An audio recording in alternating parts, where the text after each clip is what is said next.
I haunted your Twitter feed. Okay. It's amazing. Thank you. And I wanted to start with something that you put on there. And you said, we can learn about our future from our past because regardless of technology or the speed of innovation, people are still people. True. The thing that I really found interesting is you seem to understand people. What are some key traits about just humans that every leader should know? Well, I think one of the things that we forget is that we are a legacy machine working in a very different environment than we were designed for, you know? Our species sort of started showing up about 50,000 years ago. There were other hominid species that existed at the time. They died off, we survived. And it was those evolutionary traits that gave us the opportunity to outlive our competition, but also survive and thrive, even as the environment around us changed. We lived in populations that were never bigger than about 150 people for 40,000 of the 50,000 years that we've lived on this planet. It's only the past 10,000 years with farming that we've been living in populations that were larger than that. In other words, we're not made for this, which means all the rules of being human are exactly the same as they used to be when we were living in populations of about 150.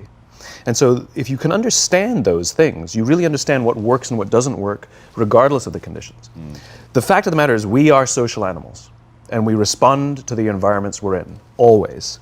Our very survival depends on our ability to cooperate and trust with the people that we live or work with, right? You can take a good person and put them in a bad environment, and that person will do bad things. You can take a person who maybe the group doesn't trust, maybe they've even performed bad acts. You put them in a good environment, and they're capable of turning their lives around and becoming remarkable members of society. In other words, it's not the person, it's the environment. Leaders are responsible for that environment. And I think leaders forget that. Leaders think that they're responsible for the results. There's not a leader on the planet that is responsible for the results.